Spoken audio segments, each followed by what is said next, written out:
Proton adalah satu projek yang membuktikan Melayu gagal. Proton, satu brand kereta nasional yang selalu dibanggakan rakyat Malaysia, ini akhirnya terpaksa jual 49.9% saham mereka kepada negara China. Di media sosial, netizen Malaysia sering membanggakan merek mobil nasional mereka dan merendahkan Indonesia yang tidak memiliki mobil nasional.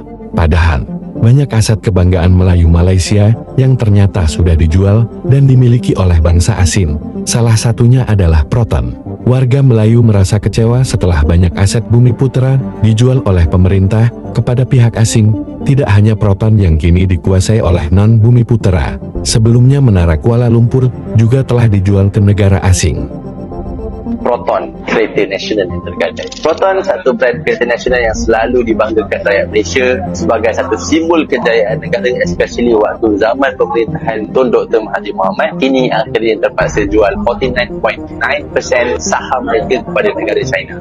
Bayangkan Proton daripada mimpi nak menjadi seolah-olah Toyota version Malaysia ataupun nak sampai level boleh compete dengan kereta Jepun, kini sekadar survival mode di bawah pimpinan baru iaitu pimpinan Gili. Kisah Proton ni dia bermula dengan impian besar Tun Mahathir. Pada tahun 1983, masa tu Malaysia cuba nak industrialize negara kita, nak transform daripada satu negara pertanian kepada satu negara yang penuh dengan industri. Dengan modal awal 150 juta iaitu modal yang kecil untuk enter into market otomotif, target Proton adalah untuk keluarkan sebanyak 80,000 kereta setahun. Awal-awal memang nampak sangat-sangat berjaya. Proton Saga dia menjadi satu kereta yang sangat popular pada zaman tersebut. Tarikh import yang kerajaan letak pada masa itu pula sengaja ditinggikan supaya kononnya dapat melindungi pasaran tempatan dengan baik. Rakyat pun dah ada tagline sendiri, ini kereta kita, ini kereta made in Malaysia. Jualan domestik yang berlaku dalam Malaysia pun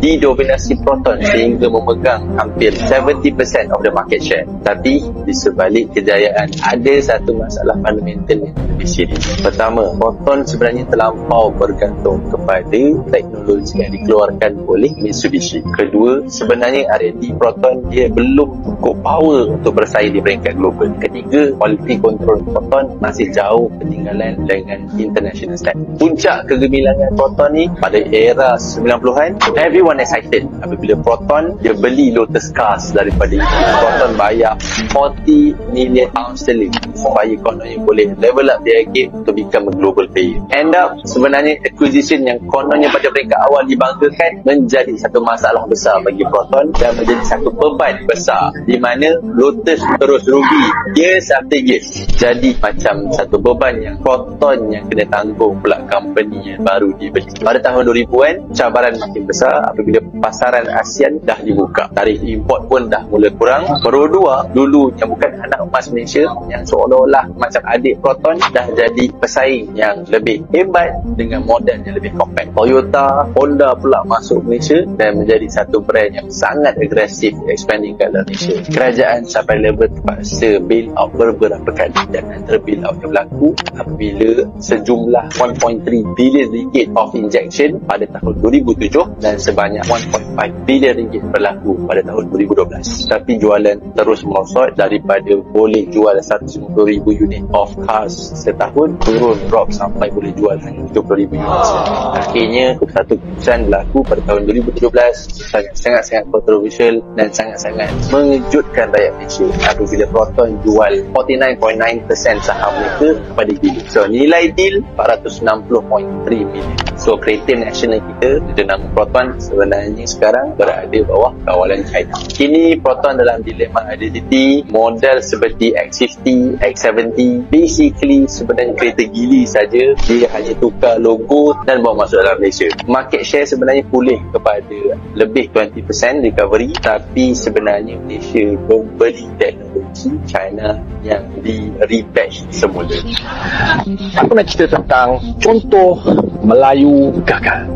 Antara projek terbesar Melayu yang gagal, yang korang patut dengar ni. Hari ni atau baru-baru ni, dalam minggu ni lah, Proton melancarkan Proton IMAS 7.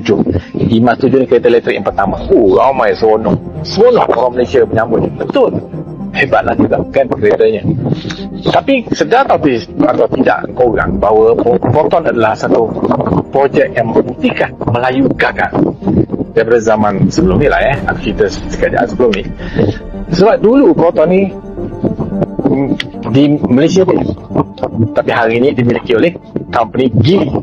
Kau tahu tak Proton Imas tu adalah sebiji model kereta daripada China, hasil pembaruan untuk Malaysia. Tapi apa masalah dia? Kan Proton dah dijual pada zaman Datuk Seri Najib share-nya aku baca dalam 49%. Kenapa Proton tak boleh independen ke? Tak. Proton tak boleh independen. Proton tak boleh handle ke? Tak. Teruk dan bodoh pengurusannya. Aku tahu sangatlah, banyaklah aku dulu saya Proton juga. Proton ni tak boleh menempuh dunia ke? Pasaran dunia? Tak boleh. Memang kelakar. Tapi kenapa jual? Sebab korang. CEO Proton Melayu. Oi, CEO Proton Melayu. Habis tu kenapa bila Geely ambil dah mula hebat, mula dahsyat? Kenapa bila syarikat Cina ambil dah mula hebat? Kenapa? Melayu ni tak reti urus syarikat kereta ke?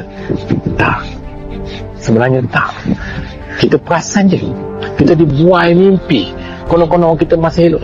Lepas tu aku rasa kan kalau tak jual lah Proton ni mungkin dah tutup. Sebab teruk. Kalau dulu Menara Kuala Lumpur dipegang equity-nya 100% Bumiputera, dia tidak boleh dikurangkan. Tak boleh kurang. Ni dasar yang ditentukan oleh kerajaan di bawah RMK ke-12.